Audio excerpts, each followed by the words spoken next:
What up everyone, it's your boy Xmanny87 here, bringing you another Marvel Legends video, and what I have for you today is the Amazon exclusive Marvel Legends X-Men 20th Anniversary 3-pack of Psylocke, Fantomex, and Nimrod action figure review. Before I get into everything, if you could please leave a thumbs up like rating on the video, it'll help show your support for my channel and I greatly appreciate it. Now with that said, let's take a look at all three of them, starting with Psylocke first. This Psylocke here is a straight repaint from the last one that we got, but the only thing that is different this time around, other than the paint job, is there is a new sash. So she has a sash with the X-Men logo right here, and it's definitely much shorter as the last one. Now there are a few new things here with this Psylocke repaint that I like better from the last one, and I'll get to that in a few, but I also wanted to point out that this is a different X-Force costume than the one we got from the San Diego Comic-Con back in like 2012 or so. And this X-Force costume of Psylocke first debuted around Uncanny X-Force between issues 10 to 15, I want to say. I think that was back in 2013, but I really wish we got this uniform instead on this body. That would have been the pattern I would have chose, but hey, still good to get an X-Force Psylocke updated from this one. So this Psylocke right here has the purple eyebrows, the purple eyes, and darker lipstick, whereas this one has a lighter lipstick, black eyebrows, and the blue colored eyes. Now with the paint apps on the hair, this one is so much better. I love the gradient flow right here. It goes from like light, dark, to light, and then dark again, whereas this one is pretty much just a solid purple color. You get some highlights around here and there, but nothing like this one. This, I think I might put this as my default Psylocke head on this body right here, as this one came out really nice. So I like the airbrushing we get there. This is really cool. Other than that, there's not much to it. I do have some messed up paint apps. It looks like there's a thumbprint right there, as well as the other side, so it's like two thumb stamps right there, and that looks bad. And also right here at the collar, the paint is chipped, so the upper torso on mine came out very bad. Then she has the long arm sleeve bands. Then she has these patches of exposed skin. The belt again is new. You know, you can shift it up and down, but not that much. It's really tight on there, so you don't have that loose sash like the last one. And it's in a nice white color. This is pretty pliable, but it's just going to stay like that. Then the rest of the legs, again, you get the pattern just like the arms with the exposed skin on these patches at the thighs. And that's pretty much it. Now for accessories, she comes with the psionic butterfly effect that you could put on her face. So this is really cool. And again, you get that nice gradient pattern. Love the airbrushing here. You get that light pink and you get some dark purple. Comparing it to the last one, it was just a solid pink color, so this one looks nice, and they both will come out really nice with lighting. Even though this one has more of a pop to it, I really appreciate the two tones we get right here. And just like the last one, it's pretty easy to put on, so you know, there you go, and it looks great, man. I really love the two-tone colors here. It's so good. Next up, you get her psionic blade, and again, better paint job this time around. It all depends what you want to go for. You know, if you're looking for something to pop with lighting, then the last one will do it for you. This one, if you're just a fan of paint, then you're going to get that two-tone colors. She comes with a left close-fisted hand, which is best to put the psionic blade on. So you could just slide that there. Then lastly, she comes with her signature katana with the flame effects, and it is removable. Again, you get more of that airbrushing going on again, and just to compare it to the last katana, as you can see, big difference. To me, I don't think there's one better than the other. I really appreciate them both. And now your Psylocke is fully equipped and ready for battle, and I just love the paint jobs on these accessories. Articulation is the same as before, so her head moves that far up. Not much. It moves that far down. Left, right. She does have great pivoting, and it rocks around. You got the arms that move that far up, so that's really good. And down all around. She's got the shoulder swivel, elbow swivel, and single jointed elbows that pass the 90-degree mark. And she could touch her chin, so I always thought the Psylocke arms had the best range out of all the females. And then you got the wrist swivel, wrist hinge. Her diaphragm joint barely moves forward, so yeah, that's a bummer. And back as well. She's got the swivel and the pivot, and it kind of rocks around. Legs move that far apart. She kicks up that high. She kicks that far back. Can't get a good frontward split on her. And her legs rock around. She's got the thigh swivel, double jointed knees, but no heel to the Psylocke butt. her ankles move up that far, real good, down, and then she has that all-around ankle pivot. Now I have a fun comparison slash swap segment for you guys here. So this Psylocke you see right here is the first run with the blue outfit, and she had the jet black hair. Well, they later had the running change, which was in the all purple, in case you didn't know, with the corrected purple colored hair. So I put that purple hair on this one. The jet black hair, I put it on this one, but what I did now with that head, and I gotta give a big shout out to my man Dan the Articulator for giving me the idea here, and that's pretty much putting that black hair Psylocke head on the Deadly Origins Black Widow body, and as you can see, you'll have a fun Kit Bash Colleen wing option here. So I'm definitely using this as my Colleen wing for my Marvel Knights, and I think this looks absolutely stunning. So if you do have the Psylocke with the black hair and you got the Black Widow Deadly Origins body, you can do this easy swap. Just take off the wristbands, cut off the belt, or pop it off, whatever you want to do. So this is one of the best Kit Bash options for Marvel Legends you could get. Then we have her right here next to her San Diego Comic-Con exclusive Psylocke. Here she is next to her brother Captain Britain. And here is Psylocke next to some of her Uncanny X-Force teammates. Alright, so Jean-Philippe Charles, aka Fantomex, is pretty much a technologically advanced and highly evolved mutant developed by the Weapons Plus program. So in that program, he was born and artificially evolved in a world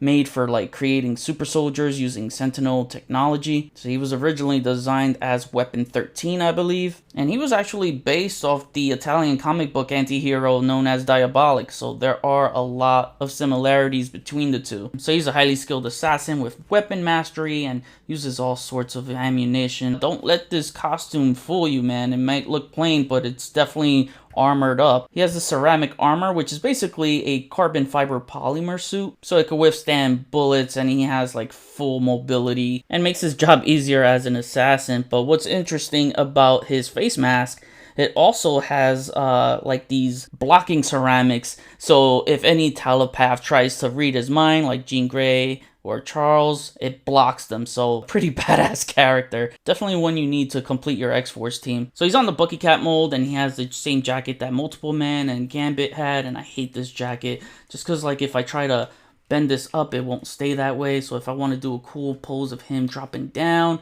it just, yeah, it doesn't stay up. It just folds down. Taking a close look at the head sculpt, it's not a reuse of the last one, so much better, much needed update this time around. And you got the seam sculpted on top of the mask, so that looks really good. So yeah, overall I like this face mask. Then you got that white and black paint pattern going around, even on his jacket. So it does look good. He's got the Buccaneer gloves. Both hands are the trigger hands, so they have the vertical hinge on both. Then you get this belt with pouches, the X logo in the middle. Mine's a little messed up on the paint right there. And you get the straps that are attached to the holsters wrapping around his thighs. So, you know, that looks good. And I don't remember if this was on the last Fantomex figure. More of that white and black pattern. Then we get to the feet, and you got the boots here, same as Cyclops with those bands that shift up and down, but I really want to glue these because they really fall off and it's annoying. Then, you know, got the Bucky Cat feet, peg holes at the bottom, and that's pretty much it. And for accessories, he comes with these two handguns painted in a light gray kind of color. I think these look nice. They have a really nice sculpt to them. These are much different from the last Fantomex figure that we got, and this has the ports so you could plug in the muzzle effects and such. And thankfully he does come with them and not leaving us hanging like some of the X-Men movie figures like Cable and Domino, so I'm happy. And lastly, he comes with the two muzzle blast effects, and they look so great on this gun. And it fits in his hands nicely. I just wish he wasn't on the Bucky Cat mold. If he had butterfly joints, it would have been really nice, so you could cross his arms and do, you know, some really cool Fantomex posing. Then you could just slide them in onto the holsters. Now you got your Fantomex strapped up. Alright, now I didn't want to cover articulation for this guy because we've seen the Bucky Cat mold 1,000 times, but because of this stupid jacket, it restricts the movement so much, so he just feels so stiff for someone who should be an agile character. And when I was trying to get some cool poses out of him, I really couldn't because I just felt, again, restricted. So to show you how hindered he is, his head moves that far up. The collar right here definitely prevents it from looking up any further, so bummer. And it moves down, left, right, and he gets some pivoting. His arms move only that far up, that's about it, down, all around. You got the shoulder swivel, bicep swivel, double jointed elbows. Not much because of the Buccaneer gloves, so it only stops right there. And it's like a 90-degree, maybe a little past 90 degrees. You got the wrist swivel, wrist hinge. The ab crunch moves forward just fine, but back is like the worst. Even when I try to push it all the way back, like it just still just shifts forward. It's annoying. Anyway, waist swivel, legs move that far apart, not much. His legs kick up that high and it kicks that far back. Again, this is falling off and it's really annoying. His legs rock around. You got the thigh swivel, double jointed knees, but no heel to the Fantomex butt. This coat is super annoying.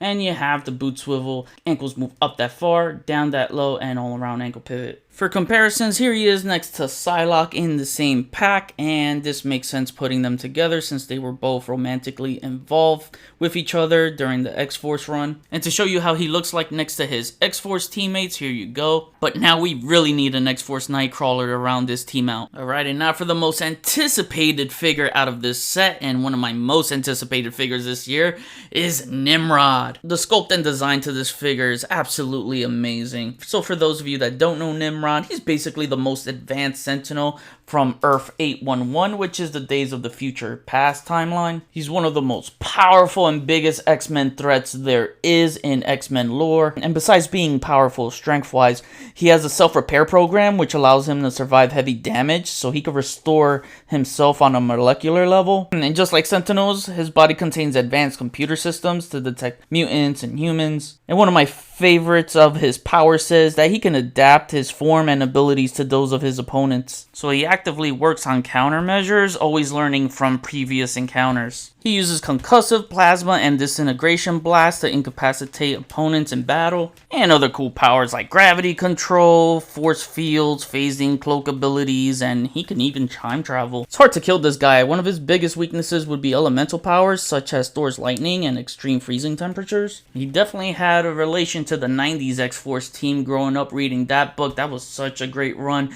issue number 35 and 36. And that version of Nimrod was dope. He was in black and red, and I remember having the 90s vintage toy of that figure. One of my favorite toys back in the day. That was an awesome figure. Anyways, I hope we get that black and red deco one of these days. But I'm happy we got this design mixed with the classic and the House of X version. Taking a close look at the head sculpt, this is absolutely fantastic. It's his House of X look, so you got the pearly white paint in the face, so that is really nice. You get a lot of pearly white paint all around. White pupils, you know, the mouth is in black. You get fuchsia color around the faceplate. Yeah, this is absolutely fantastic. He has no neck swivel, no neck movement whatsoever, because it's just, you know, it's just the way the character is designed. No neck at all.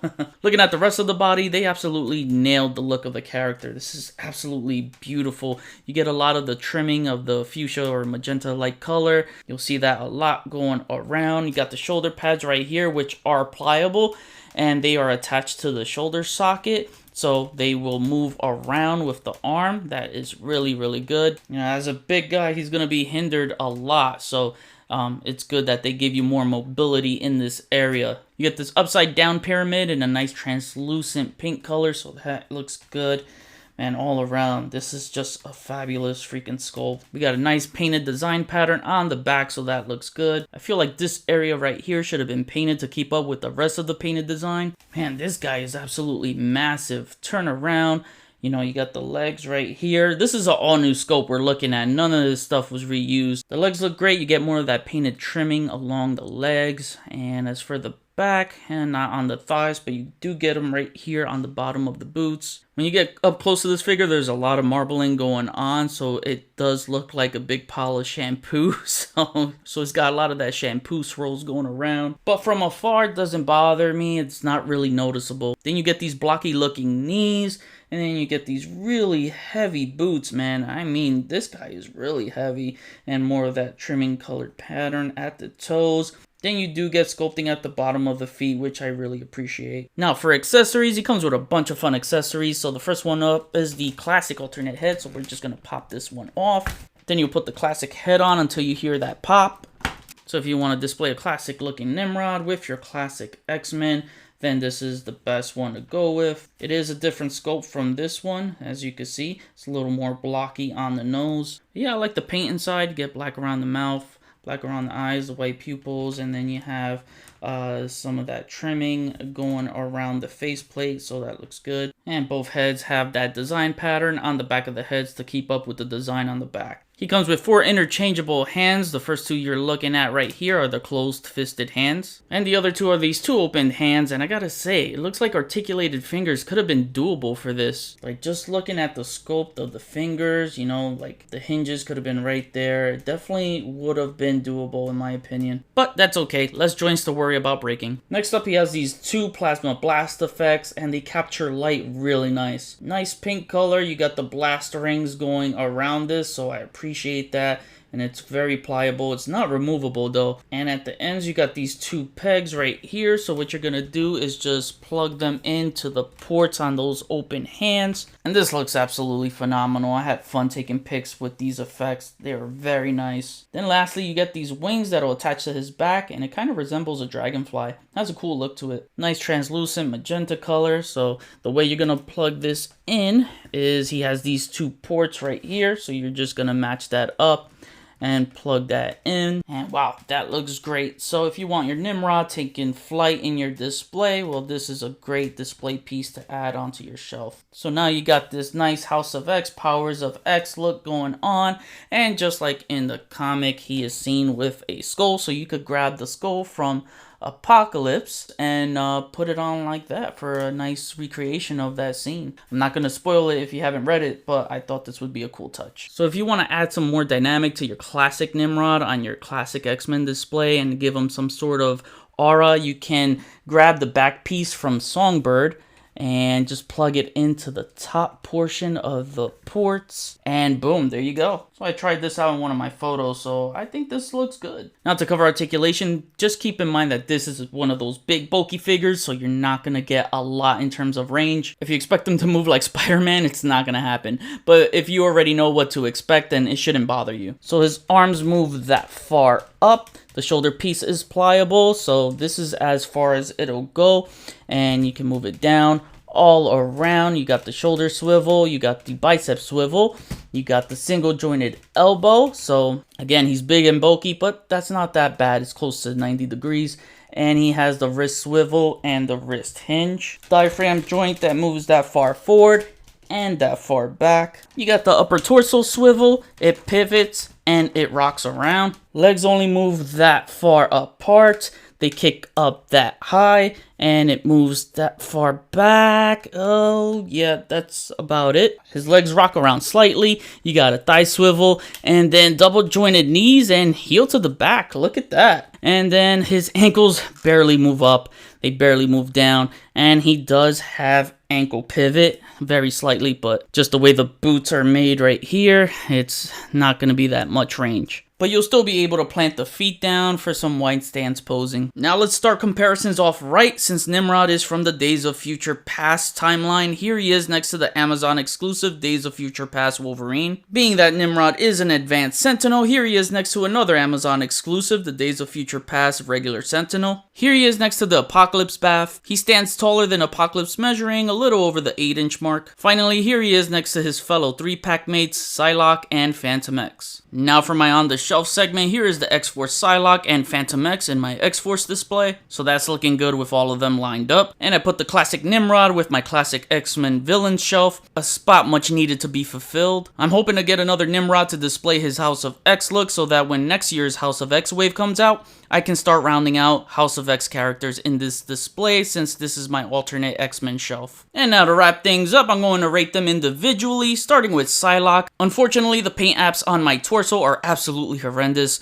Paint QC issues continue to haunt Amazon exclusives. However, the airbrushing paint style on her accessories and hair came out spectacular. Articulation is pretty decent for Legends female standards, and this is not the primary costume choice we all wanted for our X-Force displays. Paint QC issues aside, because I know not all these Psylockes come like this, it's just mine, I'm gonna give her a 7.5 out of 10 and hope I score one with better paint. I'm just not crazy about this costume choice. As for Fantomex, he was just not fun for me. That stupid jacket hinders clears majority of his articulation, and it's bad to the point he feels like a action figure. He's a super agile character that's only good for vanilla posing. He looks cool, but his posability isn't. They really need to come up with a better jacket. Paint is good for the most part. Yeah, it's a better update, but I feel the same way with this new one as I did the older one. Just doesn't do for me. Accessories are better this time around, as I do like the guns and happy they came with some effects. Overall, he gets a very lackluster score of 5.5 out of 10. Nimrod is the highlight of this set. He is another X-Men baddie checked off my wish list, and I'm extremely happy with the way he came out. I know my expectations of articulation when it comes to these bulky type of figures, but I was able to get him into some cool looking poses that I had fun with. The accessory options put his fun factor over the top for me. I mean, this guy is basically a bath with lots of cool accessories. Love the effects and the option to display the classic or modern head to suit your display. I just hope Hasbro doesn't pull a bullshit type of move and reissue this guy as a bath for next year's House of X wave. I've seen them do it before with an exclusive like the SDCC Dormammu into the Doctor Strange wave. Not saying it's gonna happen again, but just hoping that's not the case. Overall, one hell of a sculpt and design. Nimrod is a 10 out of 10, total awesomeness, a must-have for X-Men fans. And if I were to rate this set as a whole, I'd say a 7.5 out of 10.